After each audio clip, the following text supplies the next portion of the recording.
Business Council.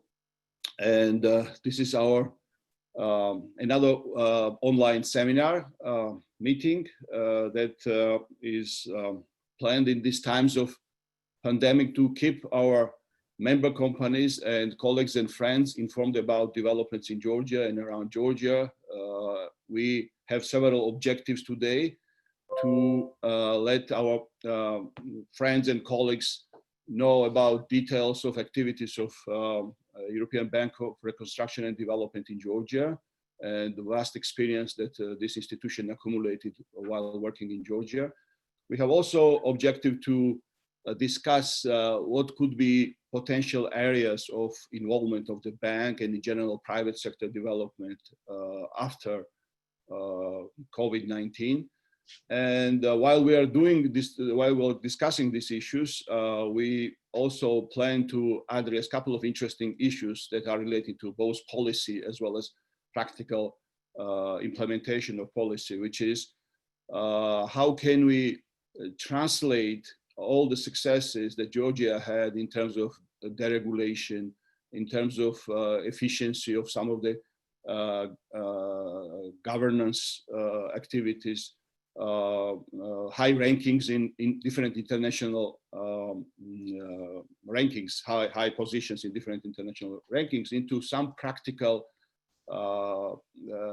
success in terms of growth of jobs, in terms of higher rates of growth, and so forth.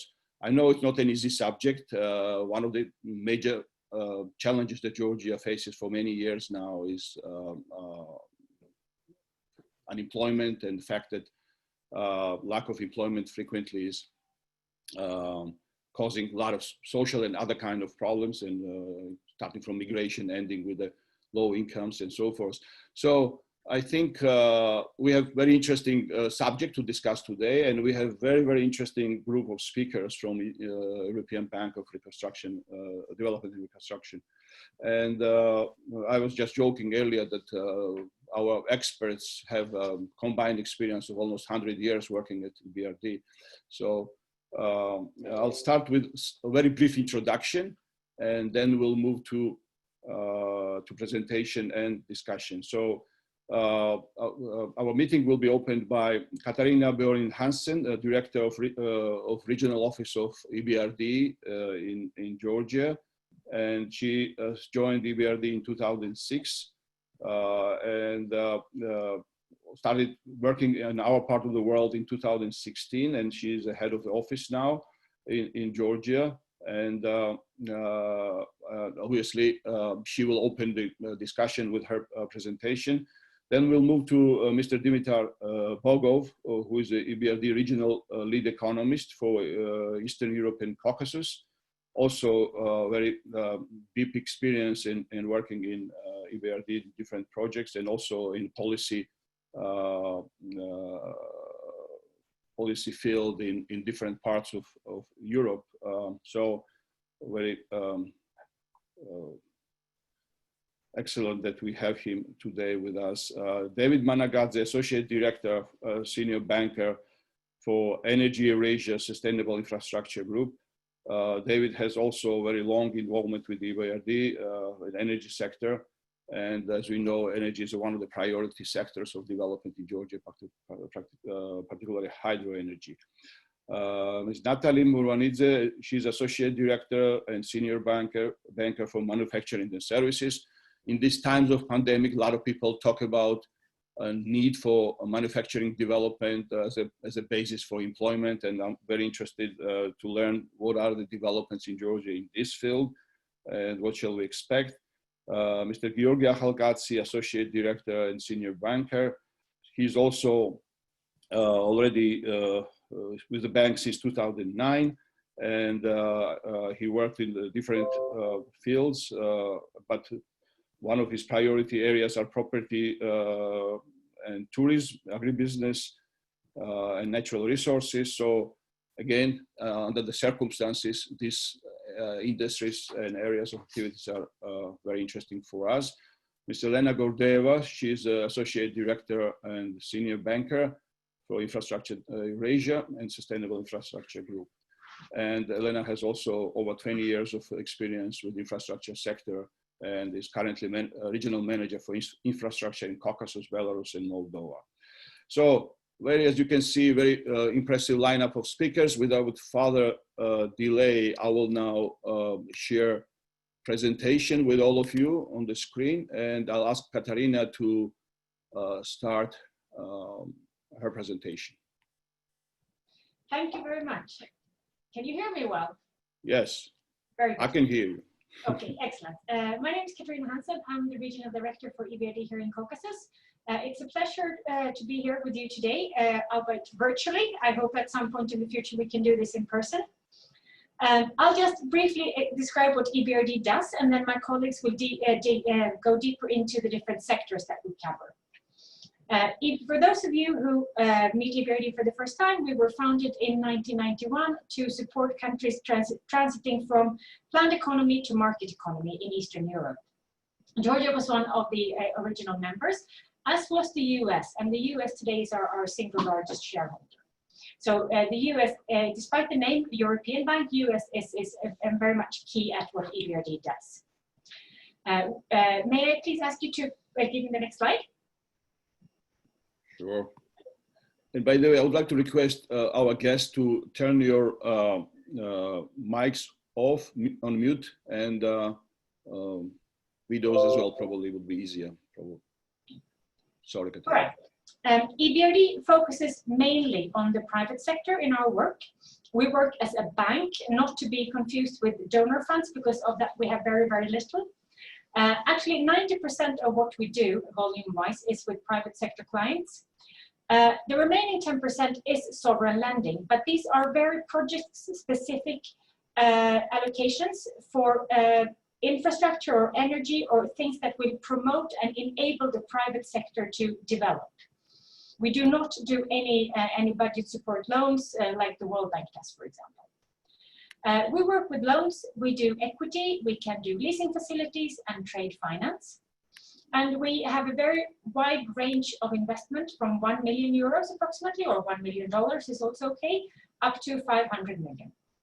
If the projects are smaller than 1 million, we usually do them through our partner banks, through our local banks with whom we have credit lines. We do long-term finance to match the actual lifetime of a project, and we can do both local currency and any foreign currency if needed. When we work with companies, we do not only do the project as such, we also support the development of the company in terms of, for example, corporate governance or enhanced management performance or better business planning or access to new markets or whatever a company would need to function better.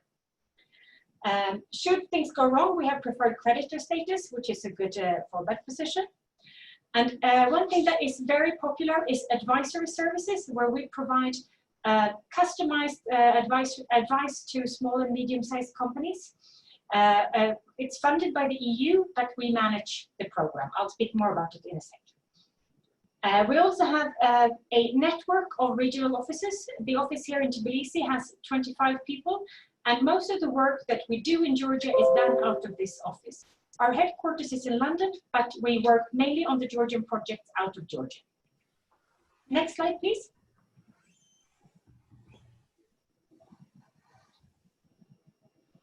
To date, we have done about 4 billion euros worth of projects in Georgia, and the private share here is 86%. The reason we are a little bit lower than the usual 90% is that Georgia needed quite a lot of infrastructure development, being a hub, an infrastructure hub for the region.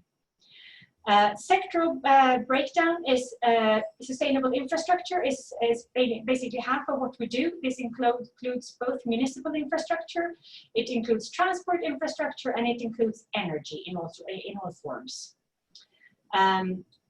Usually we have an annual business volume of 250 to 300 million euros per year in Georgia. This year, because of the crisis situation, we have been very, very active, and we're already at 350. This includes quite a large chunk of crisis support, which we provided very swiftly. So, I think it really was worthwhile. It was hard work, but it was worthwhile, and this will be a good year in a sense for EBRD. The sustainable infrastructure projects are key for, right now, key in Georgia because they create lots of jobs. So these are an important part of what we do. We work with financial institutions, which is local banks, and help them to provide credit lines to local small and medium-sized enterprises for a variety of purposes. We work with industry, commerce, and agribusiness to support both Georgian and foreign investors. And our Advice for Small Business program targets SMEs throughout the country. To date, we have worked with 1,500 SMEs across the country to support their business development. About half of those are in Tbilisi and about half of them are outside Tbilisi. Next slide, please.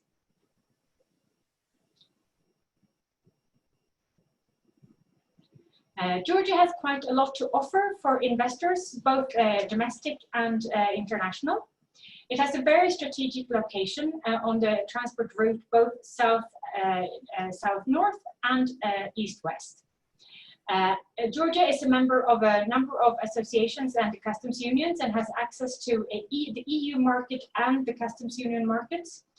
There is imported power grid lines to enable energy sales across the region.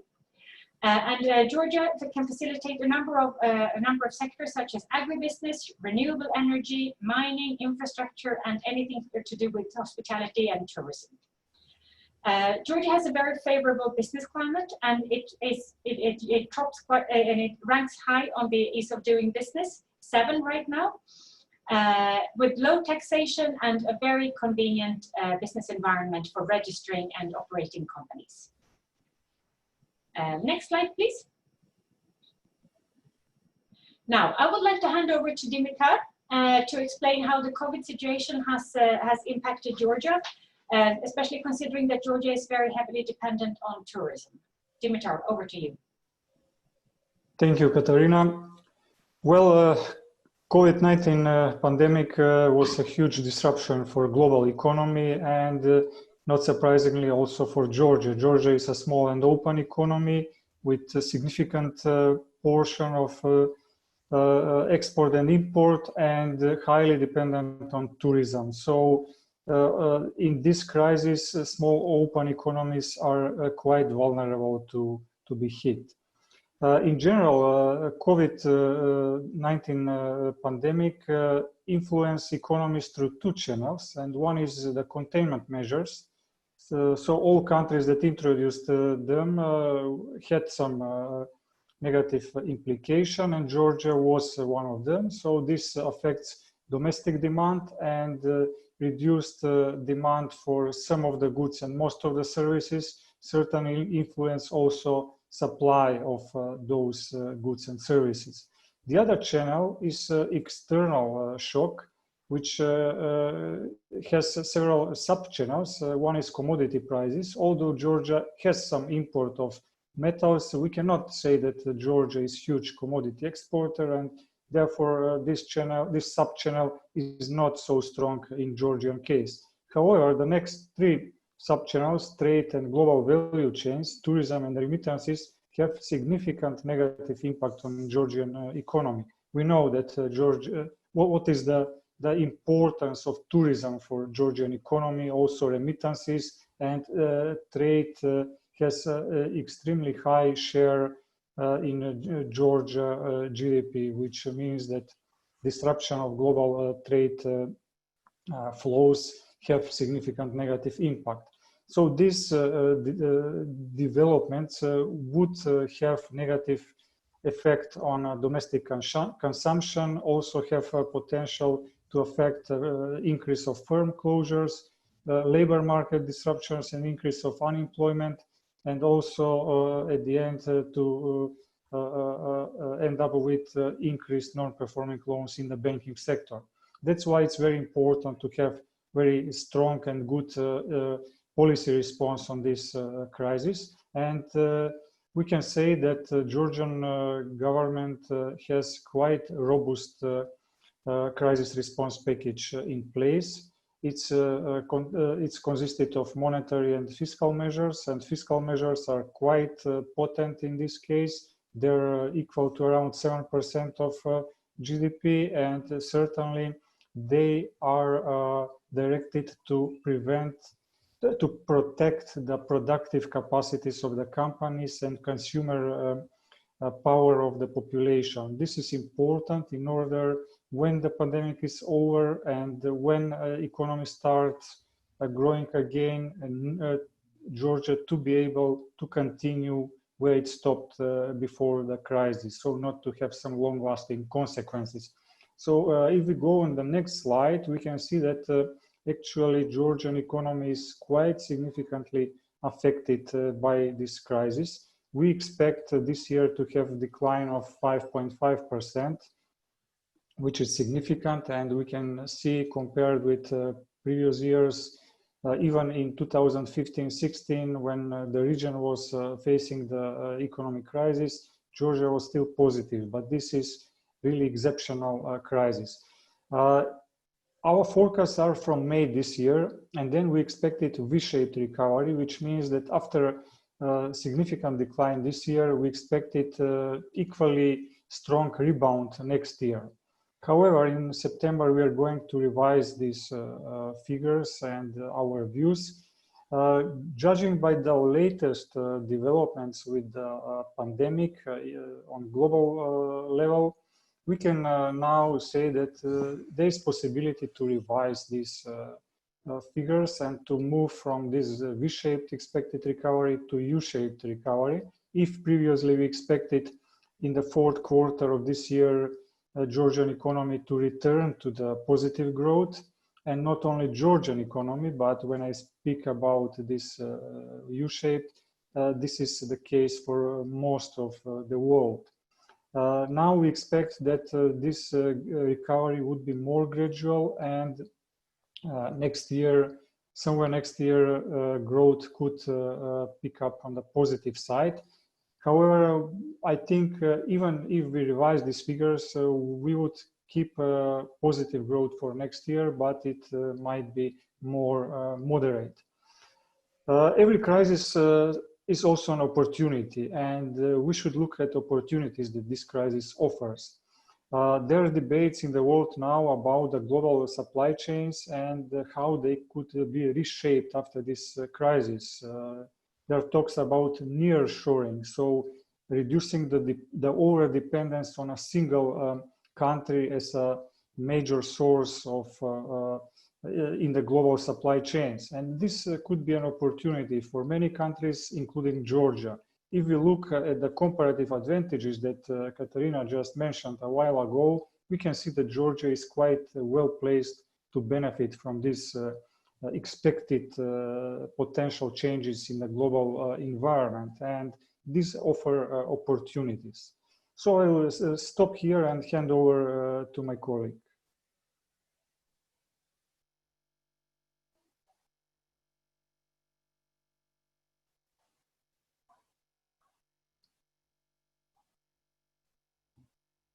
I think you are unmuted, so you need to. Yeah.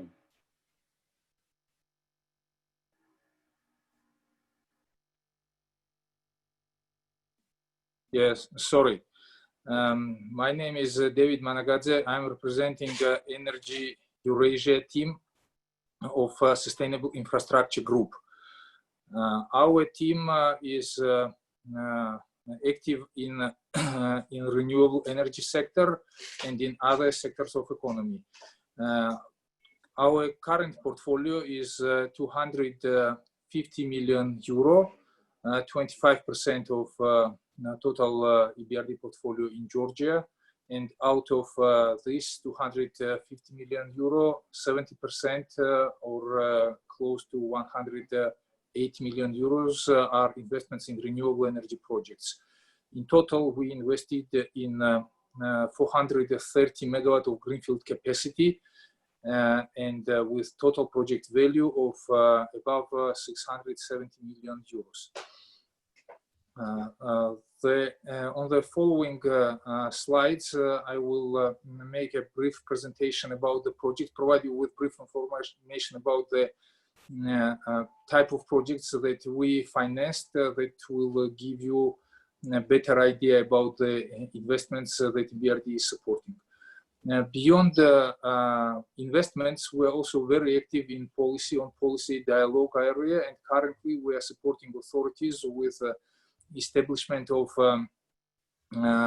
auction with introduction of renewable auctions for renewable energy capacity, for auctioning of renewable energy capacity.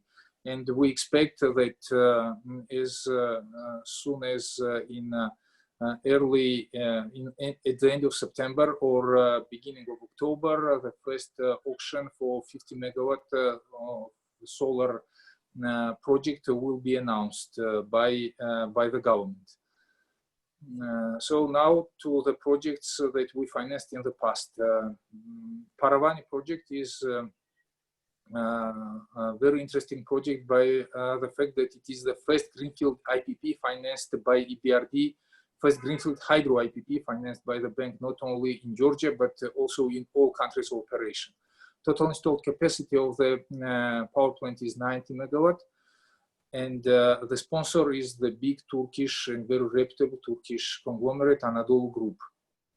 They provided full guarantee for the project, and the loan is structured in a way that would allow that allows the sponsor to release the guarantee and to switch to project finance structure once certain technical and financial conditions are satisfied. This next slide, please. The next project that I wanted to underline is Daryali hydropower plant. This is also greenfield run-of-the-river hydropower plant of 108 megawatt capacity, constructed on Tergi River in Azbegi district and in 2 kilometers from Russian border. The sponsor of the project is Georgian Energy Development Fund, Georgian construction company Perry, and also it has participation of American investor Robbins, who is 25% shareholder in the project. Georgian Energy Development Fund supported the project during the early development phase, during construction period, and exited the project once construction was completed. This is the first greenfield hydropower project that was financed by the bank under limited recourse project finance structure and with AB loan syndication structure. So EBRD is the only lender of record, and then we sort of invited other participants in the deal. The project was awarded Deal of the Year by EMEA Finance in 2014. This project is also interesting because the project is developed. The main developer and the sponsor behind the project is a Georgian construction company, Perry. And this project there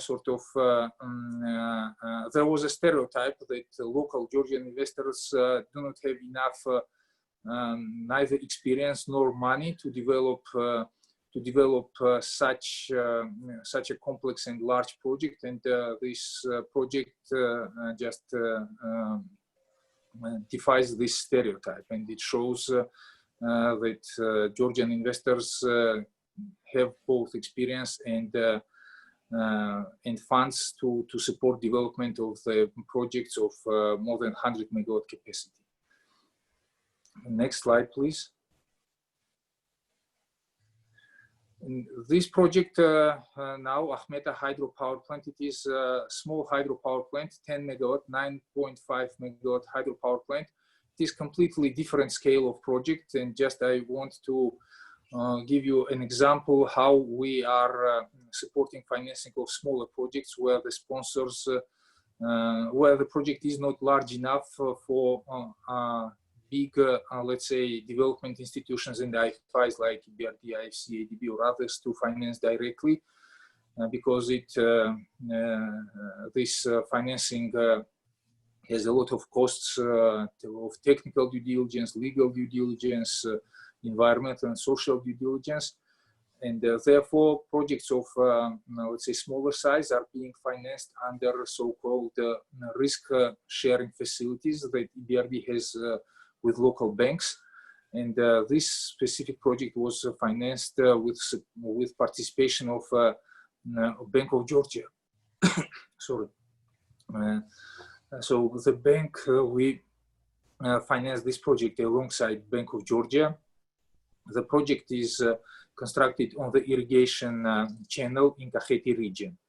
Kakheti is winemaking region in Georgia, as most of you most probably are aware. And beyond this project, after this project, several projects were financed under similar structure.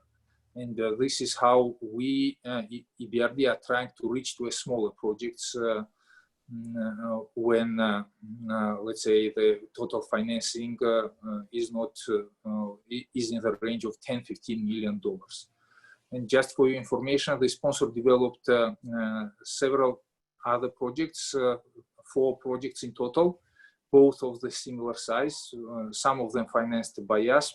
Actually, 3 out of 4 were financed by the bank, and he successfully exited these projects, and Georgia Capital acquired them last year.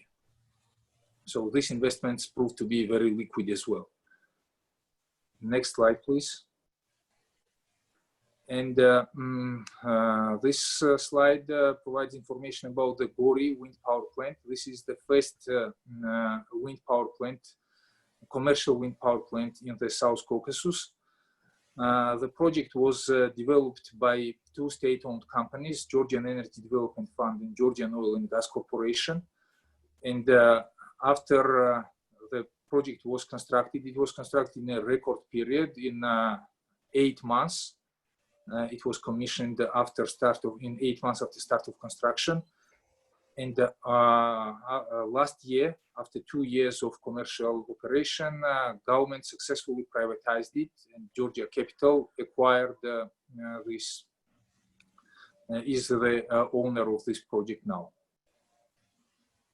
So this is all what I wanted to say about the EBRD investments in energy. Now I'm passing the floor to my colleague, Elena Gordeeva. Thank you, David.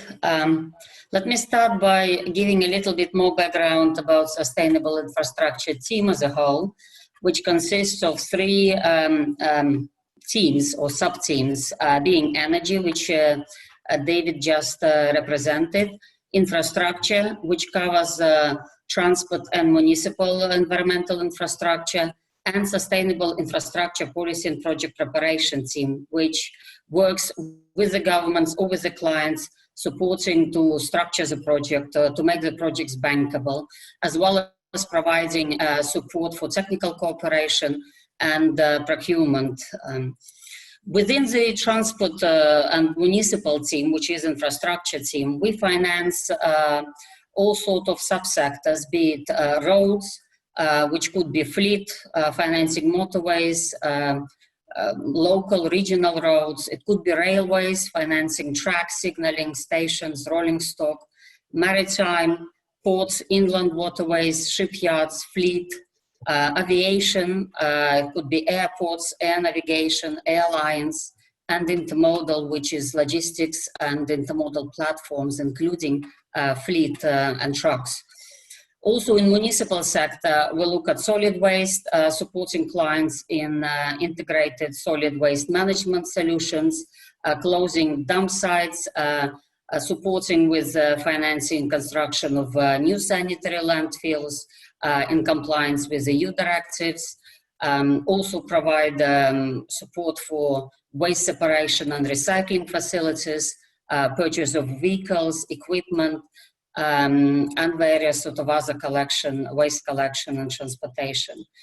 Similarly, in water and wastewater, we look for improved efficiency in delivering and treatment of water, supporting public transport, and also urban roads, street lighting, any infrastructure within the cities.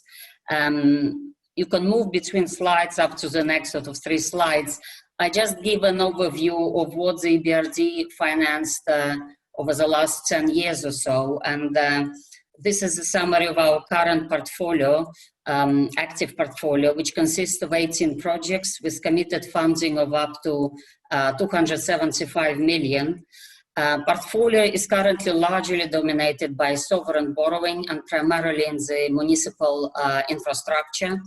One private transaction is still active, which is the support for the construction of the state-of-the-art warehouse facilities, introducing new all-in service, which provides a full spectrum of transport and logistics in the country. This is done with the Austrian sponsor EBRD.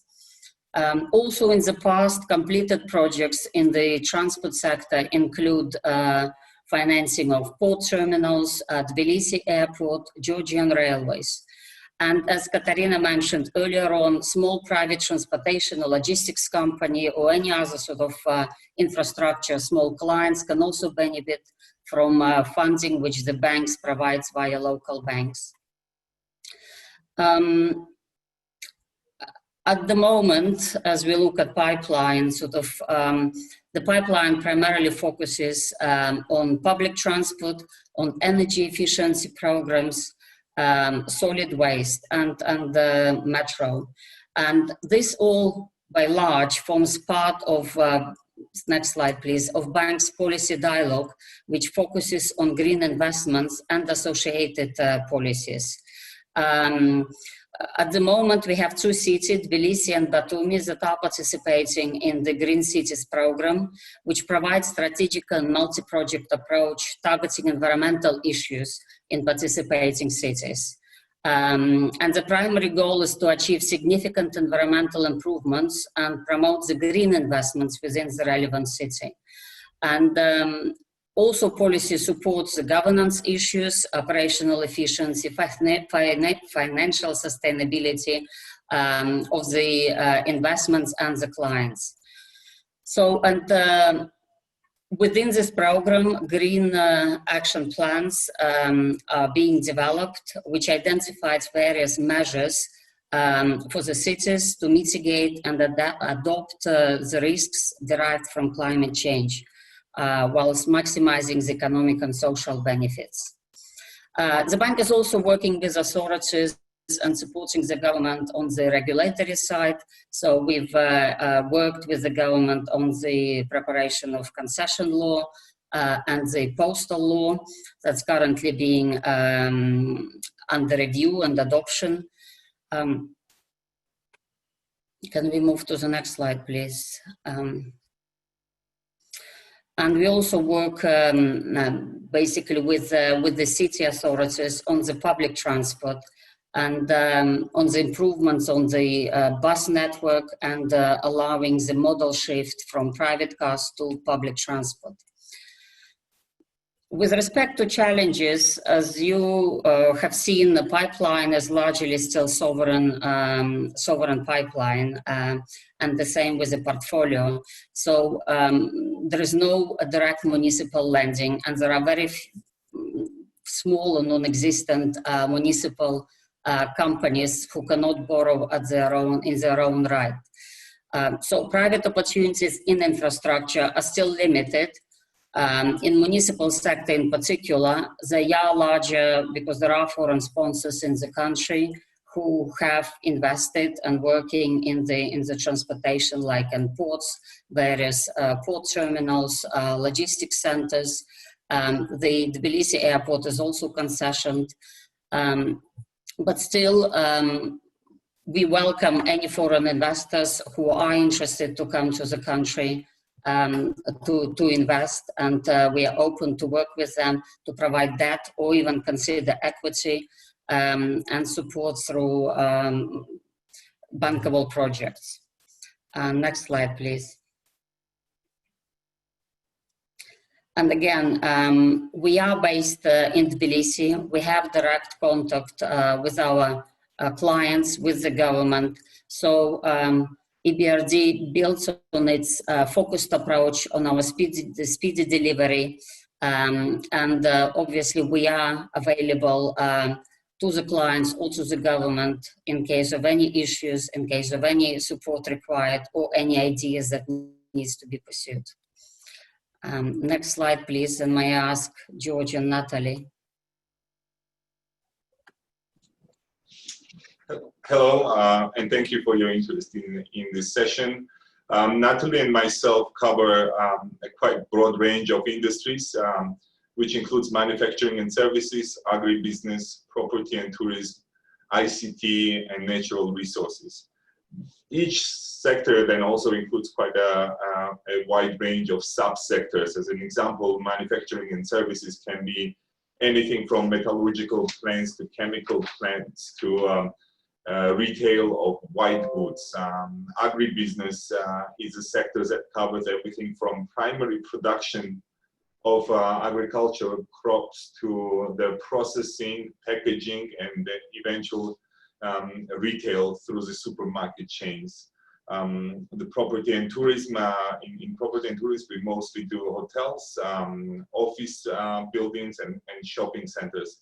Less so the residential projects, because they're quite challenging in our countries of operations, and we often see a project that is bankable from our perspective. In the ICT sector in Georgia, there are very few companies. There are two main providers, and we work with them from time to time. But other than that, Georgia is not very advanced in terms of the software development and other technological services. So not many deals happen in this country. In natural resources, we have historically done also a few deals, and I'll talk about this challenge a bit later on when I present the case studies. But we do cover this sector, and we have in past provided substantial funding to one of the largest petrol stations in the country. We have also participated in various pipeline financings. Our current portfolio is about 184 million euros spread across 34 transactions. So as you see, the average deal size is not as big as the deals you would see in infrastructure or energy transactions. And this is largely driven by the size of the economy and the size of the country. I mean, Georgia is not a big country. Our clients are exclusively privately owned, and there's a certain size that the company can achieve. Yes, we have done 100 million, 170 million transactions, 50 million transactions, but most of the transactions are in the range of 5 to 10 to 15 million euros. We deploy our funding through various instruments, and most often it's through direct funding. But also by participation in publicly listed bonds and a quite active risk-sharing facility, something that David has mentioned earlier. Obviously, all the pictures that you saw on the previous slide are from our projects that we have financed in past.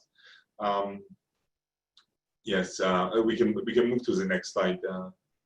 Yeah. So how do we work with US-based entities? One of the most obvious ways of cooperation is funding of the companies that are fully or partially owned by US-based companies. I emphasize on partially owned because we have done quite a few transactions where a US company would go into a country and create a joint venture with an existing country in that country.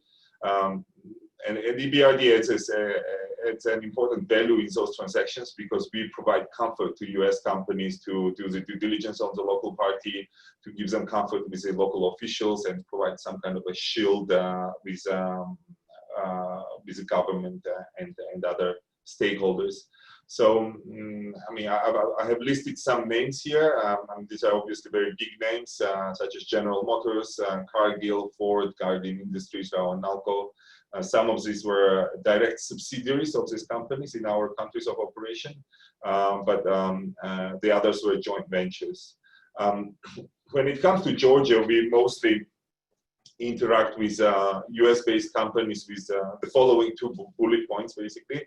One is financing of the franchisees of USA-based brands and companies. As an example, Coca-Cola was our borrower, Coca-Cola bottler in Georgia. McDonald's is our existing client. We finance different hotels that are operating under US brands. And we also very actively work with US-based agencies such as USAID, OPIC, Millennium Challenge, GEF, and so forth. With these entities, we work both on the financing side, but also on the policy dialogue side. We can move to the next slide, where I have listed some case studies in each of the sectors that we cover. One of the most recent and best examples is Georgian Healthcare Group. This was a transaction that was done in a record time, and it was directed towards the support and assistance with the COVID response. This is a $25 million transaction that was extended to the leading highly integrated healthcare group in the country. And the funding was to support them with the short-term working capital needs, and also to convert 6 hospitals to make them fit for the COVID patients. This was very well received by the market and the officials, and it was very timely. In agribusiness, last year we financed a leading vertically integrated poultry farm. This project showed its importance this year when the global food supply chains were under question, and when food security and local sourcing became so important. This is about 100 million euro investment overall, but we participated in an extension of the broiler capacity, and also included an energy efficiency component in it. These farms are highly automated and energy efficient. In property and tourism, I have provided the example of Hilton Garden Inn. This hotel was opened in March, was supposed to open in March of this year. At the time of the financing, this was also one of the most energy efficient buildings that was being built, and our donors have provided up to $500,000 in grants for energy efficiency investments. The hotel is finished, obviously, but yet not operational until the situation with the COVID improves. In ICT sector, one of the most one of the landmark deals that we have done is 100 million financing to Macticom, which is the largest telecom and internet provider in the country. After this transaction, we also did a follow-up $40 million transaction with Macti. Finally, the natural resources, as I have mentioned, we haven't done many transactions here because this sector is quite challenging with respect to the regulations. And we are currently actively working with the Georgian government to help them in designing a more sustainable and kind of modern natural resources policy. So we have a 3-phase policy dialogue with the government, where in the initial phase, we helped the government to come up with a brand new policy and the strategy for the sector. And that was approved by the government. We are currently working on complete rehaul of the mining regulations. So basically, new legislation will be written. And finally, once this phase is done, we will help the government with the capacity building in relevant agencies of the mining. So that's briefly about our work, and we can hand it over to the Q&A. Yes, let's do that. We'll be happy to take any questions there may be. Okay, so I think we have about 14 minutes left, and so you presented excellent case of success stories of EBRD in Georgia, and that's impressive and obviously interesting to know all those details, and also probably for some of our member companies and potential investors to look at these presentations. It gives them some opportunity to think how to utilize EBRD in Georgia and in the region in general. So that's on positive side. Now let's talk about the subject that I also wanted to cover in this conversation. Having in mind all those positive stories, we know that Georgia is also facing some challenges in economic development, and particularly, as I mentioned from the beginning, issue of unemployment. So I wanted to maybe start with you, Katarina, your view and your perception of what else needs to be done in Georgia to move from where Georgia is now. Let's put aside COVID. Obviously, it's we cannot disregard that challenge, but even without COVID, Georgia had some challenges. Obviously, with COVID, it's more difficult. It's slightly different kind of type of challenges. But let's talk a little bit about what else can be done and how in order to move forward with more private sector investment, more more long-lasting and quality job creation in Georgia on the private sector side. And if you see some challenges, what are those challenges in your opinion? And so that's my question to the entire team. And why don't we start with Katarina, and whoever wants to jump in would be great. Okay, so fine. Thank you very much for the question. This is a very broad question, and I think we could talk about it for about 3 weeks. But to make it very short, I would clearly recommend to further develop Georgia's logistics infrastructure, because Georgia has a very good geopolitical situation and a geographic position for trade. So all transport modes across the country and regionally, as well as logistics center in terms of harbors, in terms of dry ports, in terms of cargo, airport cargo centrals, and the logistics centers. I think this is absolutely key for Georgia to further integrate into the global economy, not only in the local economy. In addition, Georgia is going through is implementing revamping its education reform. And I think when doing that, I think it will be quite important to include vocational training as well, because there is with a good system of vocational training, Georgia becomes an even more attractive destination for outsourcing of light manufacturing, for example. Maybe I hand over to my colleagues to complement. I was going to make a point about the education as well. Yeah, same here. So I think what Katarina mentioned is that basically the country is small, so we have to be very selective of what we can manufacture, what type of the services we offer, in order for it to be accepted on the international markets and not to be done only on the local level. And education is key. Skilled labor force is very important, which actually should bring Georgia on another level and be considered as a player. Maybe not a key player because it's still a small country, but nevertheless an important player in some of the other industries. Also, outsourcing in terms of call centers and online payment system is quite promising in Georgia due to the legislation here, and there are lots of people with very good language skills. So there are a number of sectors that can be explored, and we would be happy to speak to any company, but preferably on bilateral basis on any potential business ideas. Dimitar, would you comment on this question? Yes, I would not like to repeat, but soon, next year, actually, we will prepare the new country strategy, and our priorities will be outlined there.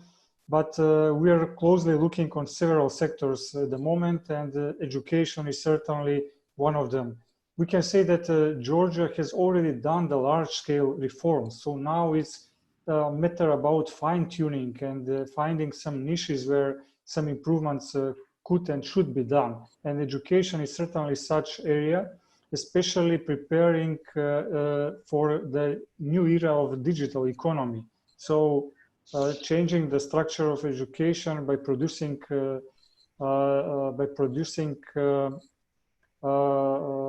people that would be employable in the new digital economy.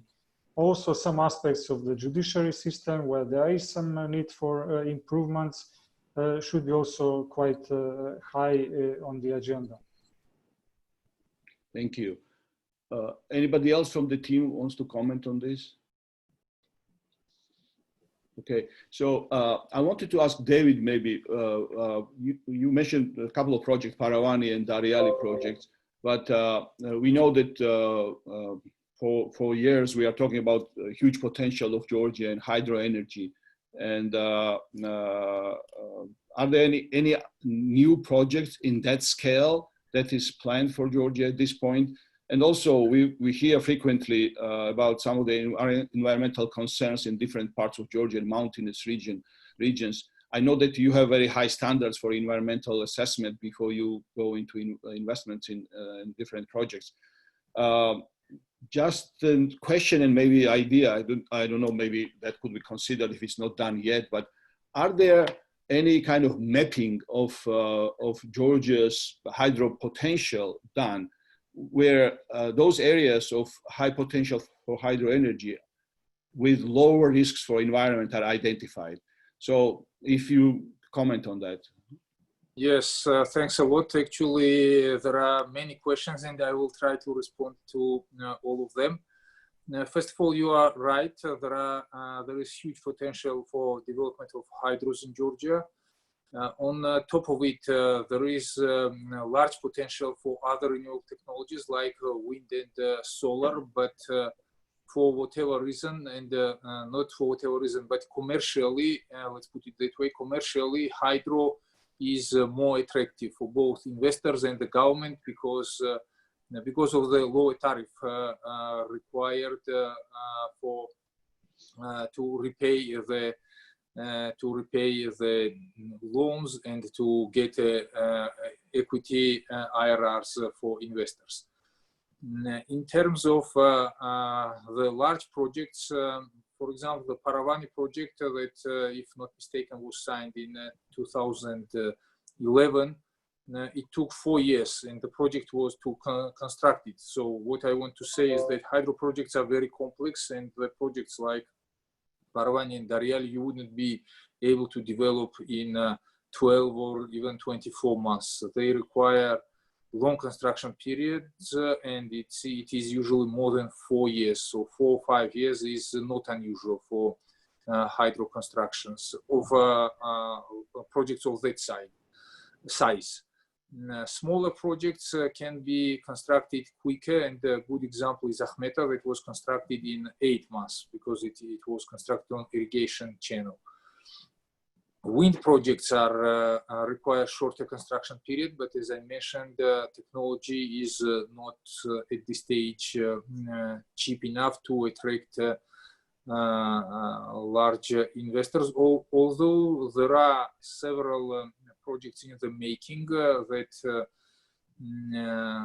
where, let's say, at advanced development stage, where feasibilities and even detailed design is ready, the investors are ready to start construction, and all is, let's say, boils down to the agreement on the power purchase agreement with the government. You most probably heard about the concerns that IMF and World Bank are expressing regarding PPA obligations that the state has under the memorandums of understanding signed with potential investors.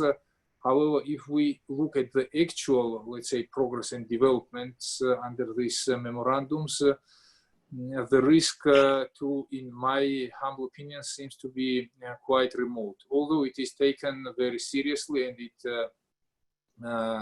let's say, it slowed substantially development of further investments. However, there are a number of large projects, hydro projects, and several wind projects that are at, as I said, at advanced stages of development, and we hope that we will be able to participate in financing of those projects. Now, to answer your question regarding environmental and social standards, our environmental and social standards are very high, and actually this is the first thing that we as a bank are looking into before contemplating financing of the project.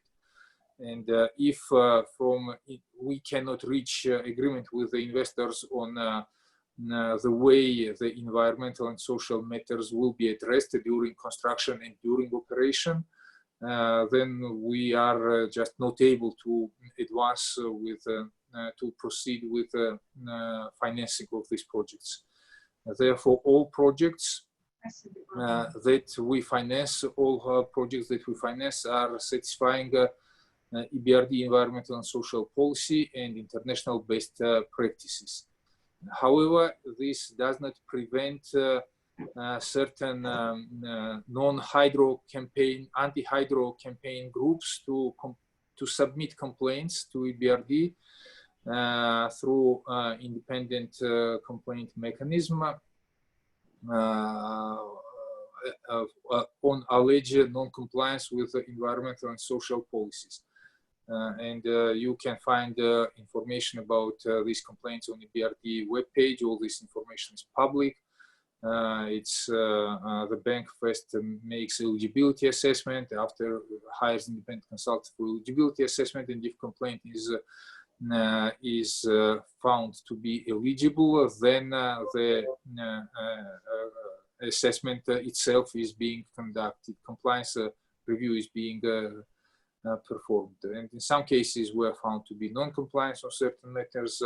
In certain cases we are found to be compliant, but it's a very long process, and I would say that's quite painful as well. Thank you. I think I'm sorry to kind of cut you off, but we have we are almost at the end of our time, and I'll probably take 5 more minutes to over time, and whoever needs to leave probably will leave. But I have a question from one of our old friends and one of the founders of the council. At that time, he was in energy field, Rich Harold. He's asking about this new amendments to telecommunication laws in Georgia, and one of our companies, member companies, was involved in affected in this as well. And the question is whether if there are any consultations with the EBRD when government makes some legal changes in legal environment. It's probably a question to Katarina or maybe others in the team. And in general, we sometimes hear complaints about dispute resolution system in Georgia. So is there any either technical assistance programs or other kind of mechanisms where EBRD is somehow involved in this process? First question about this telecommunication amendment on telecommunication law, and second question is about overall dispute resolution system and legal system affecting business development. EBRD has not been consulted about the telecommunications law, and we have not been involved in this. Regarding the dispute resolutions, that is more under the frames of the Investors Council, which is run by EBRD, IFC, British Embassy, and the business associations located in Georgia. They are very active in policy dialogue, and they have been working quite intensively on alternative dispute resolutions. We don't really have a firm sort of result yet, but the work is definitely ongoing. So it's more like a separate arm of what EBRD supports, not our core operations here. Yeah, thank you so much. I think unfortunately we have to finish our discussion and conversation. This is the first such kind of meeting that we organized together with EBRD. And I think I personally learned a lot, and also I thought I knew some of the activities of EBRD in Georgia, but I've learned much more, and it will help us as an organization, America Georgia Business Council, to direct our members, potential investors to Georgia, to some of your products and services. And I think to understand that if you have good projects, you have funding opportunities is very essential, I think. And that's what we learned today, that if you have good project and if you have solid partners, you can have funding for your projects in Georgia, which is essential. Overall, I would like to also, to all of us, everybody who is at this meeting, both speakers as well as participants and listeners and attendees, to think about what are the directions that we can take going forward. I mean, Katarina talked about high rankings of, again, I'm repeating myself, of ease of doing business. And really, Georgia made tremendous progress in the last 2 decades in evolving into interesting place to be and to live and to operate. But we also know that there are many challenges, and as we see it, as our organization sees it, private sector investments are main channel to resolve and address these issues. But it cannot happen without combined efforts of and public-private partnership between government and private sector. I know that several of our member companies are listening. I apologize that we didn't have chance to let all of them to speak at this discussion, but we hope to come back. Maybe I would like to take your promise on that. Maybe about 6-8 months, we'll come back and do early maybe 2021, reassess the environment in Georgia, and also see, hopefully we can see some directions of new investments at that point. I would like to also thank Michelle Small, who is the head of EBRD in US office, and she facilitated and helped us all to get together today in this. She helped to organize this meeting with EBRD and America Georgia Business Council. So thank you all for participation. Again, apologies that I did not give all of you chance to speak and ask questions, but hopefully next time. Again, thanks for participation to our speakers from EBRD, from Georgia and Warsaw. Dimitar is in Warsaw, and I don't know, Elena, are you in Tbilisi or not? But thank you all for participation and contribution. Thank you very much for organizing. Thank you. And if any questions, we are always available to answer. Yeah, we'll collect, if there are other questions, we'll try to collect them and be direct them to you. Of course. Thank you. Thank you all. Thank you very much. Thank you. Thank you.